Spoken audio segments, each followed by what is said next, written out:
ubutwari n'umurage mwaduhaye niyo ntero twese niyo ntego tugera ikirenge mu kimanzi n'ingenzi ndetse n'imena turete ubutwari mwabaye intwari mwabaye intwari mwabaye intwarane mwabaye intwari. Tariki ya mbere Gashyantare buri mwaka u Rwanda rwizihiza umunsi w'intwari, umunsi hibukwa abanyarwanda bitanze bagatanga ubuzima bwabo baharanira ubusugire bw'igihugu. Ku nshuro ya 27 u Rwanda rwizihiza uyu munsi bahuriranye n'ibihe bidasanzwe cyo guhangana n'icyorezo cya COVID-19 cyugarije u Rwanda ndetse n'isi yose muri rusange. Kuri uyu munsi twaganiriye n'urubyiruko rw'abakorerabushake rugaragara hirya no hino mu bikorwa byo kurwanya icyorezo cya COVID-19 ndetse no mu bindi bikorwa by'ubwitange byubaka igihugu.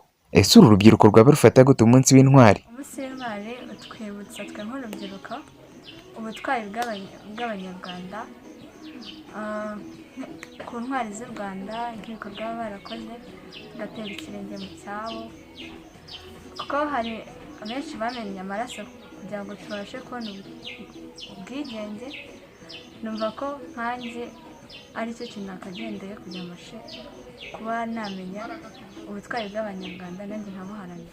Burya intwari nyine ni umuntu ukora ibintu bagenzi be bakabireberaho, mbega bikaba nk'amateka kuri bo, nta handi batazamwibagira cyangwa ahandi batakibagirana, cyane cyane nyine ko aba yarakoze ibikorwa by'indashyikirwa kurenza abandi. Nk'urubyiruko rwose nihereyeho cyangwa mpereye kuri bagenzi banjye twegeranye, inama nabagira ni ukwigira ku batubanjirije ndetse wenda byaba byiza kurushaho tukabarusha. Umunsi w'intwari yo mwumvishije unyibutsa amateka y'ababaye intwari imbere bakitangira igihugu cyacu kugira ngo twongere dusubirane umutuzo, batubereye intangarugero. Ikindi intwari icyo nziziho ni uko ubusobanuro bw'intwari, iyo umuntu yakoze ikintu cy'indashyikirwa abantu bose bazajya bahora bamwibukiraho, nibyo bigaragaza ubutwari. Ibikorwa dukora nka Youth Volunteers tubikora kugira ngo natwe duhagarare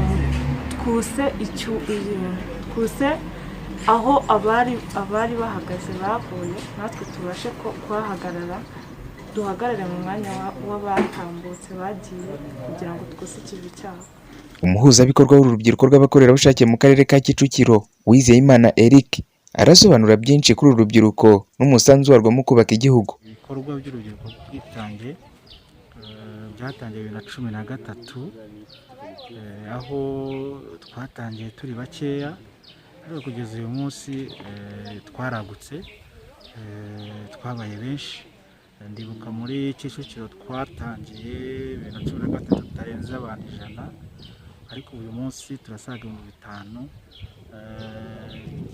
Muri make twaragutse. Ibikorwa buriya ubwacu twebwe ntabwo twabasha kwisuzuma, ariko ngenekereje wenda mbona dufite uruhare rwinshi rukomeye, bitewe n'uko inzego zitandukanye ziduhamagara zigakenera ko tujya mu bikorwa. Ni ukuvuga ko rero ibyo twakoze cyangwa ibyo dukora hari icyo bitanga. Ku ruhande rwacu biragifite kinini. Iyo tugiye gukora umuganda tukabakira utishoboye, tukamukorera imirimo y'ikoni, tukamureba abarwayi bafite imirire mibi, tukabereka uko bayitegura ndetse tukanabahereza amata n'iki. Kuri twebwe iyo umwana avuye mu mirire mibi cyangwa umuntu wari uri hanze cyangwa umuntu wari udafite ubwiherero bwiza, iyo abubonye ni igikorwa cyiza tuba dukoze. Twavomye ku batubanjirije, urubyiruko rwatubanjirije, hino gato rwose twabyigiye ku izi ntwari zitanze. Uyu munsi nazo twizihiza uburyo bitanze batizigamye kandi bagiye bitanga bakiri urubyiruko nkatwe. Rero niho twabivomye, kuvuga ngo reka dushyireho irerero ry'urubyiruko aho bazajya biga indangagaciro y'ubwitange, kugira ngo ubwitange buvamo ubutwari. Ntabwo uzaba intwari utabanje kwitanga. Ubwo rero niho twabivomye. Twanabivomye ejo bundi rwose ku basore n'inkumi b'inkotanyi, bamenye amaraso, bamwe babura ingingo, abari henshi hatandukanye babuze ingingo.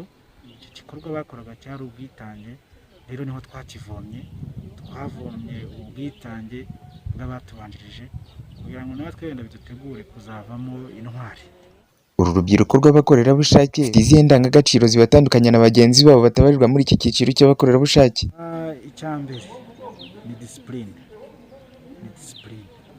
Icya kabiri ni ukugaragaza gukunda igihugu bihebuje batiganda. Icya gatatu ntabwo ari rwa rubyiruko ubwira ngo tujye aha ngo babanze bakubaze ngo harimo akantu. Oya, niba ari ikijyanye no gukunda igihugu, niba tuvuze ngo tugiye aha n'aha, barabyuka bakagira imbaduko. Aho umubonye rero, nk'uko indangagaciro yacu ya mbere ni disipurine. Numubonamo disipurine nkeya, nukamubonamo kudakunda gukorana n'abandi ngo yitange, ubu ntabwo azaba ari muri rya rubyiruko rw'abakorerabushake.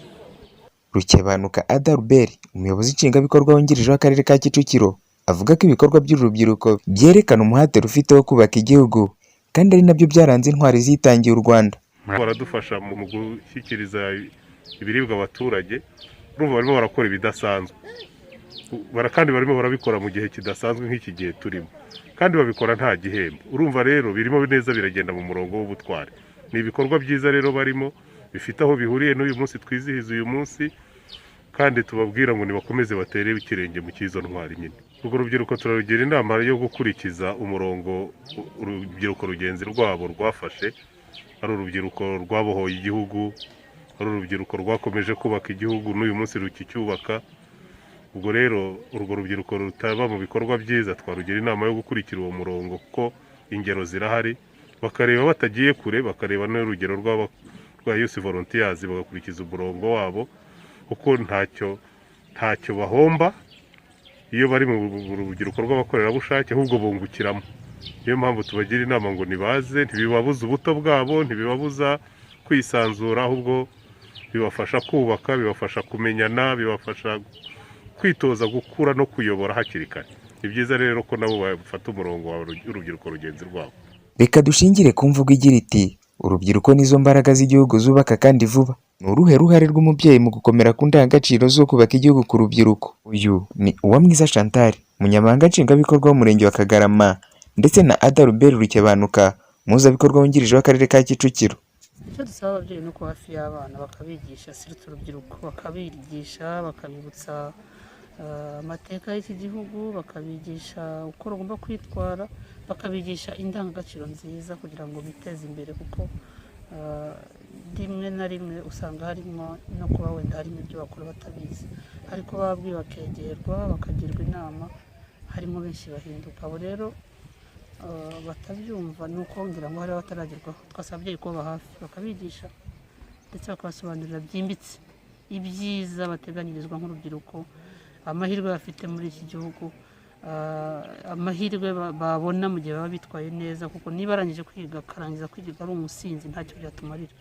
Niba arangije kwiga akarangiza kwiga arwaye indwara idakira cyangwa se adafite ubwenge bwo kuba yakorera igihugu, nanone za mbaraga zo kumwica zaba zarapfuye ubusa.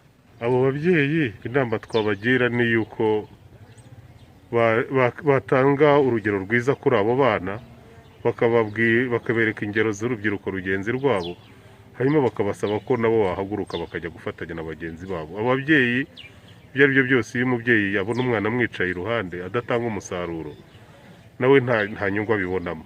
Icyiza rero ni uko yabwira umwana akamugira inama, bakamusaba kujya gufatanya n'abandi kubaka icyo gihugu, kuko uwo mubyeyi igihugu arimo arereramo kigomba kugira abakitangira, kandi abakitangira iyo ari batoya biba byiza kuko uwo muco uraranda ugakura, ndetse tukazagenda tuwusigira n'abandi. Ibikorwa by'urubyiruko rw'abakorerabushake mu Rwanda byatangiye kuva mu mwaka wa 2013. Ibikorwa byiganjemo imirimo y'amaboko byibanda cyane cyane mu kurwanya imirire mibi, kubakira abaturage imirima y'ibikoni, kubakira abatishoboye n'ubundi bukangurambaga butandukanye bafatanya n'inzego z'ibanze ndetse na polisi y'u Rwanda. Ubu bakaba barahagurukiye kurwanya icyorezo cya COVID-19 no kugeza ibiryo ku baturage bagizweho ingaruka z'imibereho n'iki cyorezo leta iba yabageneye. Ibi byose babikora nk'ubwitange nta gihembo bategereje. Ubusanzwe umunsi w'intwari mu Rwanda wizihizwa tariki ya 1 Gashyantare buri mwaka, hagategurwa ibirori byo kwibuka intwari zitangiye igihugu.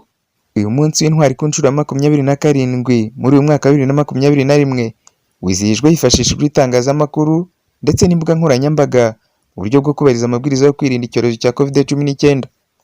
Jean Aimé Désiré Izabayo, DMTV na Doma News Online. tubigiraho